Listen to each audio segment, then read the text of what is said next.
Hi everyone, and a very warm welcome to the Siemens Mobility podcast, Moving Beyond. I'm your host, Professor Sally Eaves, and today's episode is focused on hydrogen for regional trains. I think it can play a huge role in the energy transition that is so critical to us all today.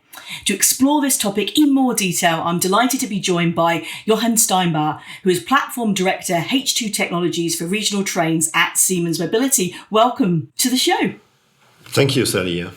My pleasure. And I'm also delighted to be joined by Professor and Dr. Klaus Bonhoff, who is Director General for Policy Issues at the Federal Ministry for Digital and Transport. A very warm welcome to you too, Klaus. Thank you very much, Sally. Great to be here. Thank you very much. So perhaps as a place to start, if you could just share a little bit more about your roles and your areas of responsibilities, just to give a feel for the audience about your roles and what they're all about. So Klaus, maybe you first. Yes, happy to do so. I'm Director General for Policy Issues at the Federal Ministry for Digital and Transport here in Germany. And my responsibilities include, any kind of overarching transport matters, but more specifically related to this topic here today. I'm also responsible for all of the programs around sustainable mobility and how do we get towards a mobility with reduced and in the end zero CO2 emissions. So that's a major portion of my daily duty and responsibilities. And also I'm responsible for the European affairs of our ministry. Fantastic. Thank you so much for sharing. And if I could say the same over to you, Jochen, as well, about your role and areas of key focus. Yeah, my name is Jochen Steinbauer. I'm responsible for the development of the hydrogen trains within Siemens Mobility. And we started this business already in 2017 and with battery and hydrogen development in parallel. And then we moved the teams, spread the teams. So because these business topics became so relevant and there was so much to do. So I'm focusing on the hydrogen train. That means the development, the market entry, the business development, and even the infrastructure, because we cannot talk only about the hydrogen trains. So there is something with infrastructure related to that. So it's all with me in Siemens Mobility. Fantastic. Absolutely. That infrastructure point is so key there. And as you literally kind of teed that up for me, really, hydrogen, we want to focus on this today, this power source for train opportunity. And I think really since February of this year, we've seen an evolution in the discussion around resources and around energy. It's entered a new phase really in terms of resonance and progress. So how has your view of this energy transition changed? Maybe if I go back to you, Klaus, first. Well, we are indeed in very critical times these days, and nobody would have thought about this earlier this year. But with the war in Ukraine, we now have more of a sense of urgency that we need to get off of fossil fuels overall, but also kind of reduce our dependencies on fossil fuel imports. The overall idea of increasing the share of renewables in the energy sector, in the transportation sector, going to zero emission technologies is not new. This is something we've been discussing for more than 2 decades actually by now. But really now what has changed is the sense of urgency to shift our energy system as a whole. And that obviously has huge impacts on the transportation sector as well. Absolutely. Some specific items you mentioned there. I'd love to drive into more detail on those shortly as well. That's fantastic for setting the stage, Klaus. Thank you so much. And Jochen, can I ask you for your perspective on this as well? Kind of this rate of change we've seen with vectors of change right across the world right now. Yeah, I personally have the feeling that since the end of February, this hydrogen topic is becoming more and more important. I was joining a conference in Hungary some weeks ago, and there were some more Eastern European countries attending this conference, and it became evident that the hydrogen generation needs to be accelerated. And even since our rollout of the first Mirio Plus H train, there are so many requests from all over the world, especially even from Europe, now being pushed since end of February as this critical topic of depending on Russian energy became so important. So there's a push in the market, there's an acceleration, and we need to find the right answers for that. And I think we are on the right way for that. Absolutely. I had the pleasure of going behind the scenes at one of the Siemens Mobility factories around train development, and that came through as well. Again, drivers for change coming from consumers themselves in terms of that embedding by design of sustainability factors. So couldn't agree more strongly. That's fantastic. So perhaps now we can dive into one of these areas in a little bit more detail. So particularly around fuel cell technology and its significance today. One of the key problems right now is around low electrification rates on railways in Europe. It's preventing really more climate protection from taking place. How do we address that? And Klaus, if I could go to you first on this one. Well, indeed. I mean, in Germany, we have a pretty comfortable situation overall in the railway sector that to a large extent, railway lines are electrified. So that is obviously a very efficient way of moving trains. But then if you look into more details, you find that specifically on regional railway tracks, you don't have that electrification. So you don't have the catenary systems. You would need to invest a lot of money in order to do that. But then again, you're looking at the utilization of those tracks and you find out that electrifying directly is probably the more expensive solution compared to the other zero emission solution, which is to use hydrogen as a fuel, which gives you enough energy in the train for your daily operation to then operate a fuel cell battery hybrid system in the end to propel your train and to do your daily service. So, the discussion is always black and white, which it should not be. The world is more colorful than that. So it's not either electrification via overhead catenary systems or fuel cell system. It is both indeed. And there's certain circumstances where it is more cost effective to use hydrogen and fuel cell as the drivetrain. And then if you look at Europe overall, and I'm sure Jochen can talk more about that, there's definitely other regions in Europe where electrification is even more difficult. So there is a good perspective for hydrogen and fuel cells to play a major role in decarbonizing the rail sector as well. Excellent. And Jochen, if you could come in on that would be fantastic, I think. And also maybe looking at some of the barriers around electrification, for example, around cost. Yeah, electrification is enormously expensive. And when we're talking about electrification of 1 kilometer, we're talking about 1 to up to 3 million euro per kilometer. This is enormous, but there's another factor to be considered. It's the factor of time. It requires time to do the electrification. And some days ago, I received a figure from 2021. In 2021, in Germany, there have been 60 kilometers electrified. And we have still 6,000 kilometers to go until 2030. So electrification is not the only way to become CO2 neutral in mobility and in rail sector. So there are more technologies to come. And it's a variety of technologies that is now available, and we have to use it and look for the best application for even these technologies. So electrification is one method, but there's also battery train as well as a hydrogen train, and they are now coming on the stage. And fuel cell trains, or the principle of fuel cells, is well known since decades. It's a very simple principle that hydrogen and oxygen together form a chemical reaction, and the result is simply water and power. And we, especially on the train, we are using this power for continuously charging a battery, and the battery is providing exactly this power for acceleration and taking up the recuperated energy. Well, it's a really clever solution. And if there is a software behind that and around that and getting the subsystem together in an optimized way, then we have a really clever and smart train. So it's a variety of solutions we have now available, and we should use it. And especially Germany has indeed a very comfortable solution, or a comfortable situation, that 60% of the network is already electrified. But there are Eastern European countries that almost have no electrification, and they have an enormous problem to replace the diesel trains. But there are solutions now available, and we have to make use of these solutions. Absolutely. And you kind of very naturally went into the next area I wanted to focus on. So I love that balance there of looking at different solutions, right one for the right context, using a combination. Again, all sorts of things can make a difference, can't it? Even the geography of the land, for example, can have an impact. I wonder if you could just drill a little bit more specifically around the fuel cell technology area, about some of its key advantages, and just bring that to the fore a little bit more. I think it'd be great to kind of, highlight that further.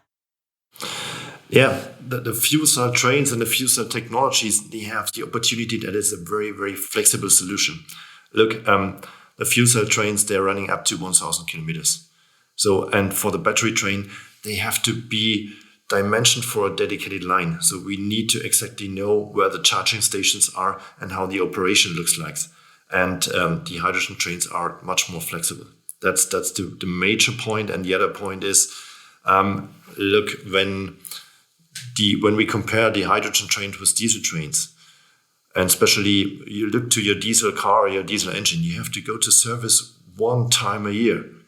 Every 10,000 kilometer, 20,000 kilometer, you have to go to service with your car because there are mechanical moving parts in your engine that require maintenance. And the hydrogen train is completely out of these mechanical moving parts. So the maintenance effort is much lower. So the life cycle costs of this train, as it is in principle an electrical multiple unit, is much more lower. And there's another factor, the noise issue and the noise pollution. So the hydrogen trains are not generating much noise compared to diesel trains. So there are significant advantages. But there are still some disadvantages we are working on. For example, the refilling of the train. If you do the normal process of refilling the train with hydrogen, it takes 1 hour. But there are now solutions available that accelerate this process to up to maximum 50 minutes. And that's what we're working on together with Deutsche Bahn. So there is a variety of significant advantages of a hydrogen train to compare to diesel train. And from my perspective, there is no need anymore to buy diesel trains. If we could share with the audience a little bit more exactly what that means. So what are the key advantages of hydrogen today? Klaus, if I could go back to you on that. Yes, and that is something we're not only discussing since today. It seems like today, if you look at the media these days, there is another hydrogen hype, and people argue we had that hype like in the early 2000s, which is not true because one fundamental thing has changed. Today, renewable energy has become so cheap and broadly available that is the right basis to then produce hydrogen. People always argue that producing hydrogen is associated with energy losses. And yes, there's a certain efficiency, obviously, to an electrolyzer that produces hydrogen from renewable power. But since renewable power has become that cheap, there is a global movement that we see these days. How do we get renewable power into the energy system? And then it is about flexibility in terms of time, in terms of regional availability. The large amounts of resources for renewable power are probably not in those areas where we need most of the energy today. So hydrogen really offers the advantage of making renewable power available wherever you need it, whenever you need it. And we're now starting with the scale up of production technologies that will reduce cost further. And we have the critical situation on the fossil fuel supply with increased prices in the market today and probably even more increasing over time. So hydrogen will also be cost competitive to the incumbent system. But in the end, if you ask about the advantage of hydrogen, it is the flexibility in terms of time and energy density and regional availability. Love that. So we've got this combination of benefits. So we kind of elucidated a few around performance, for example, there, lower life cycle costs, long range, reduction of noise pollution. We covered earlier as well, that faster refueling up to 15 minutes that you spoke about, and this emission-free operation. And I love the way you were saying, what we need to do from an infrastructure perspective to help support this and accelerate it further. Around hydrogen filling stations as well as another example of what can be supported. And Klaus, I wonder if I could bring you back in as well around some ideas around, for example, electrolysis plants for hydrogen production too, just to drill in a little bit further about what needs to be done from an infrastructure perspective. Love to hear a little bit more on that side. Yes, and infrastructure is a broad word, if you want to. It goes from where does the hydrogen come from, where is it produced, all the way to how is it transported to the point of end use, and how is it in the end then fueled into the end use application, in this case, the train. So as the German government, we're fully supportive of the latest regulation that the European Commission came up with, the Alternative Fuel Infrastructure Regulation, which is asking for recharging infrastructure and hydrogen fueling infrastructure within the European member states. That is on road transport. But I'm saying that that there's obviously then a link also to the rail application. So we do need to look at the synergies between different modes of transportation to make sure that we get hydrogen also into the train applications. We see globally a huge dynamic on investing into large-scale electrolyzers. Obviously, we do need to look into regional opportunities. So here in Germany, we have regions with a lot of wind, some not so much solar, but also solar. So regional integrated energy systems will more and more look into also using electrolyzers as a flexibility option within their system. And those electrolyzers are anywhere in the region of 10 to 100 megawatt possibly. And then moving beyond, you all have heard in the media plans from the Netherlands to build hundreds of megawatts of electrolyzers out of in the North Sea. And we see global investments taking place even in the gigawatt scale. So, along the whole power range, we see electrolyzer coming into place, which means we will have these green molecules available for the applications. And then there is some applications or some investors are looking into reusing existing natural gas pipelines for hydrogen. Others are looking into modes of transport via ships. So we see a dynamic market being developed these days. Our responsibility is then to make sure we get the hydrogen to the end use application. So to build the stations, and whenever we talk about funding programs, whether that's funding of trains, funding of buses, of heavy duty vehicles, we have the infrastructure, the refueling station, not only in our minds, but also as part of these programs as well. So obviously it does make sense wherever you want to deploy a fleet of fuel cell vehicles that you have a infrastructure, a refueling station at place. We started very early in Germany, as early as 2009, with the H2 Mobility initiative to build an initial network of hydrogen stations in Germany. We have 100 for road transport today. And that is the experience that also helps the rail application today, if you look at the supply industry, to ramp up the infrastructure that they will need. We have a specific program also on specific railway refueling. So we have funding programs with Siemens Mobility. We have funding programs with other companies as well. So yes, obviously, you cannot talk about the application without the infrastructure. Absolutely. So I think that makes a great segue, really, to look beyond now and look at the outlook for the future. I'd love to discuss a bit more about some of the power of partnership activities happening right now, particularly, for example, around Siemens Mobility and the new Mirio Plus H. Jochen, could you explore a bit more about this joint project? Yeah, as already explained in the beginning, we started our hydrogen development already in 2017. And 2 years ago, in 2020, we initiated a first project with Deutsche Bahn, where Siemens Mobility is responsible for manufacturing of the first hydrogen train. So we are writing Siemens Mobility history, and Deutsche Bahn is taking care for the operation, for the 1 year operation in a real passenger service for this train. But beyond that, they are also taking care for the hydrogen generation and the hydrogen infrastructure. And this is a complete new story. So Deutsche Bahn is doing something completely new. They're taking up the power already running through the overhead catenary system, which is already partly green power, and they are generating green hydrogen out of that. So this is an opportunity even for other countries and for other cities, wherever there's a greater junction station, where some parts of the lines are electrified and some parts are not, just to generate green hydrogen out of the power running through the overhead catenary system. So this is an application for smaller fleet sizes. It's a mobile containerized solution that can be placed all over the world, especially even for smaller fleet sizes and for demonstration trains. So we are really proud of, and Siemens Mobility is taking care for this Mirio Plus H train, a completely next generation train with a next generation, completely new developed fuel cell system and a lithium ion battery, and then smart software beyond that. And Deutsche Bahn is taking care for the operation, starting already in 2024, beginning of 2024. And we're going to present this first train at the InnoTrans exhibition to a broader public, and then we are really proud of. But even the story goes on. And we are also manufacturing a second train for Bavaria, running between Augsburg and Füssen, also starting in 2024.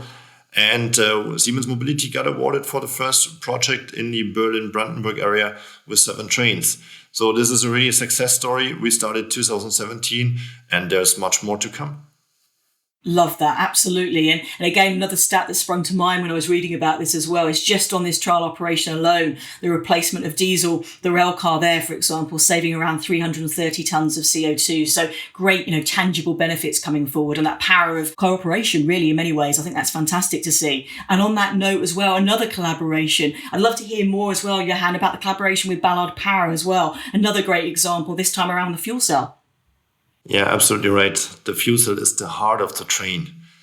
And in 2017, we decided not to use a market available fuel cell because it doesn't fit to the Mireo train and the exact positive and technical features we have already with the Mireo Plus H train. So we decided to spend even more than $10 million into the development of a completely new fuel cell system, perfectly fitting to the requirements of the market and to the requirements of the Mireo Plus H.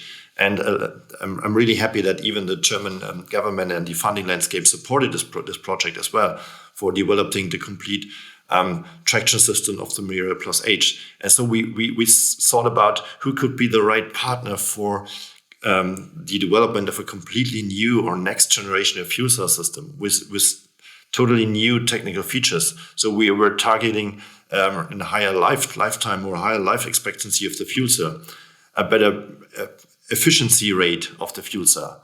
So we already have the Mireo platform train as a low power consuming vehicle with a lightweight vehicle and perfect technical features. So we couldn't afford to use a poor market available fuel cell. So we wanted to enter into a strategic partnership and to develop a next generation of fuel cell system. And Ballard Power in Canada has even the capabilities for developing such a new fuel cell system. They are on the market available since more than 40 years. They have 1,000 experts in Vancouver taking care for these fuel cells. And we see Ballard as a strategic partner even for the future. And they are also, and this is a very interesting topic, they are also thinking about manufacturing even these fuel cells now in Europe or maybe in Germany. And this is a great development. Absolutely. Again, it's that power of partnership, isn't it? And I love the way, again, I like to talk in pillars sometimes, but for the things I was seeing there in terms of your joint collaboration, again, it's reducing integration barriers. Again, I think it's coming up in so many sectors at the moment, reduce that complexity, improve integration, also vertical integration, and obviously the lowering the CO2 footprint and optimizing life cycle costs as well. Very much that shared value benefits, as I like to describe it. So fantastic to see that coming to life and the trajectory ahead there. And Klaus, I'd love to explore again the wider view here, kind of your take on what you're seeing of the role of energy in the climate and strategy and energy strategy in the future, particularly around Europe. Well, there's 2 dimensions I want to touch upon. One is looking at it from a transport point of view. What role will hydrogen play in the transport sector? And the other one is the role of hydrogen in the broader energy system. In the transportation sector, electrification of the drivetrain is key. That provides us with zero tailpipe emissions. And that's obviously where we need to go. And electrified drivetrains do include batteries and fuel cell technology. So we need hydrogen here for larger vehicles, longer distances in all modes of transport. So that is key. And that hydrogen will have to be produced by renewables. Now, switching to the other dimension of the overall energy system, I mean, in a nutshell, you can say hydrogen accelerates the rollout of renewables in the global energy system because it provides us, as mentioned earlier, with the flexibility that we need in order to get renewable energy to where we need it and when we need it. Fantastic. And Jochen, what are you seeing particularly from the German industry perspective? Yeah, the German industry is already processing the hydrogen, and more hydrogen electrolyzing systems, generation systems are to come. More filling stations are now in the market and on the stage. And I see a very positive development in this way. But honestly speaking, this is my personal view on this. We need to be patient for some 2, 3, 4, 5 years. Because I personally think in 4 or 5 years, there will be a huge amount of hydrogen in the market, especially in Germany. Germany is a front runner from my perspective in Europe already, even supported by the funding landscape that supported even this hydrogen economy in a perfect way. But we need to be patient for the next couple of years. And when the hydrogen volume is available on the market, then the requirements and the requests for hydrogen trains will also increase. And then this economy starts and this game makes more fun. Absolutely. I love that. And Klaus, one area we haven't touched on is around storage. I wonder if you could unpack a little bit more about like sector coupling, for example, around green hydrogen storage plus fuel. Yes, that is obviously one of the key points when you talk about using renewable energies. You're producing energy from solar and wind whenever the sun is shining or the wind is blowing. So obviously you have times where that is not the case.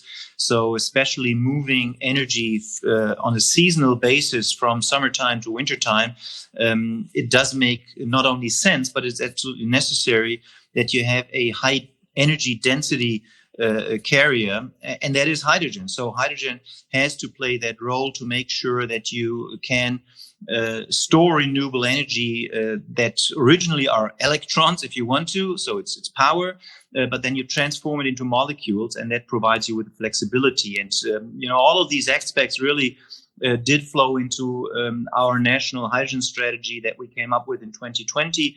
And now with the new government in place here in Germany, we are in the process of revising the national hydrogen strategy, and that will take into account all these national, European, and global dynamics in order to make sure that we use hydrogen in its best way to accelerate the increase of the share of renewables in the energy sector.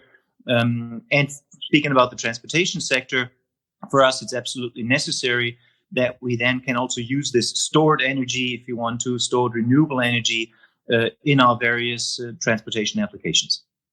Absolutely. And Jochen, I say, fuel cell trains are a great example of that, this coupling in action across energy and transport. Absolutely right. Why are the fuel cell trains or hydrogen trains so important for starting this hydrogen economy? Because they are consuming, comparable to other trains, a huge amount of hydrogen. And we need these heavy-duty applications to come now into the market because their operation, especially hydrogen trains, their operation is predictable. We know exactly what this train consumes per day. And even a fleet of 10 trains consume roughly about 5 tons of hydrogen per day. So this is all about how to get this hydrogen economy started. And how to answer to that is that even the hydrogen production companies, they can exactly answer to these requirements and to this consumption. And this helps us to increase and to start this hydrogen economy.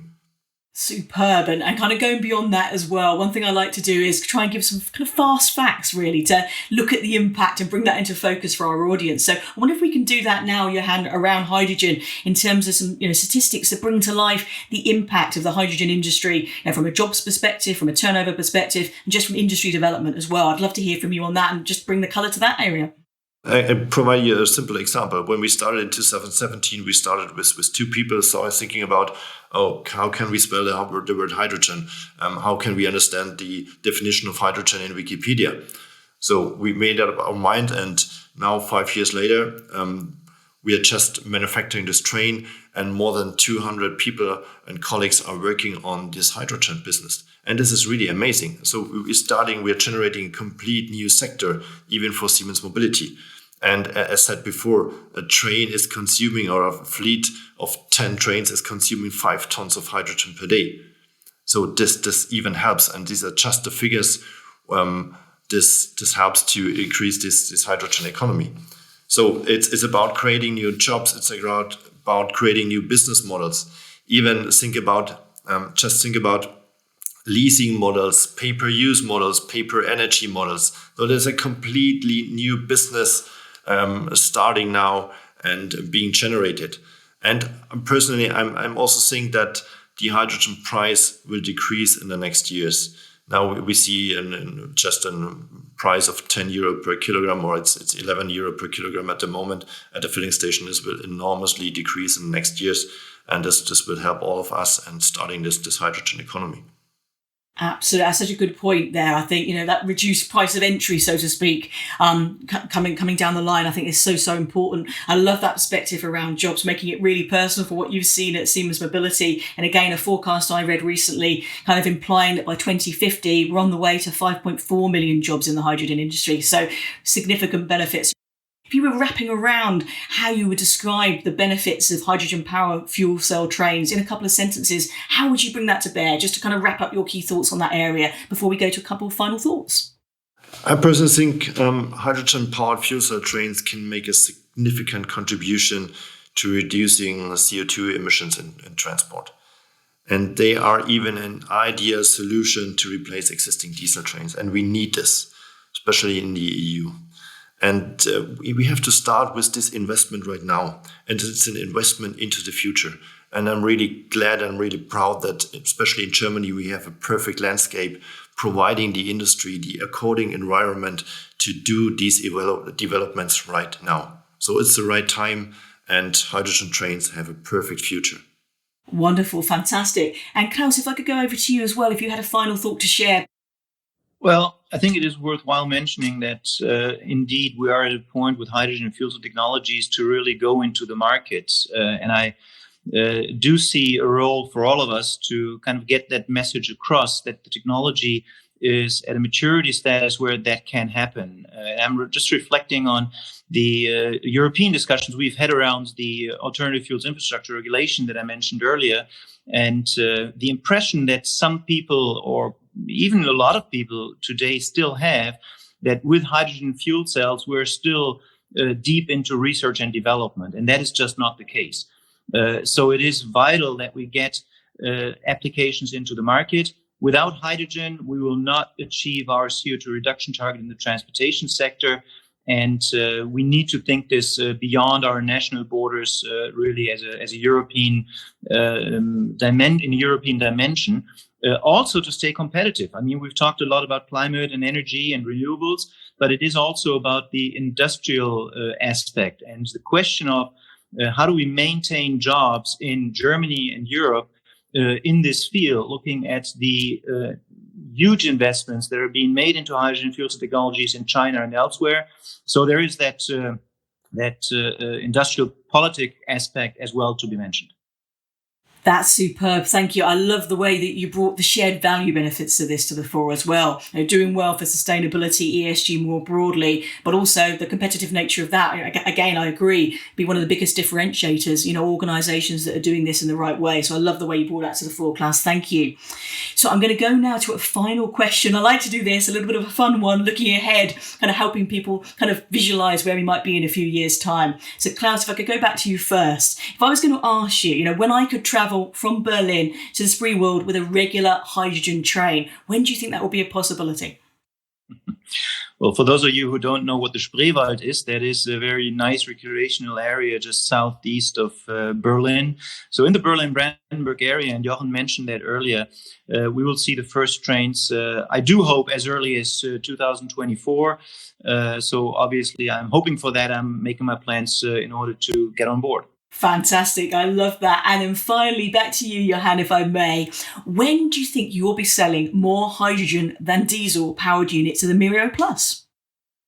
Right now. The answer is simply right now.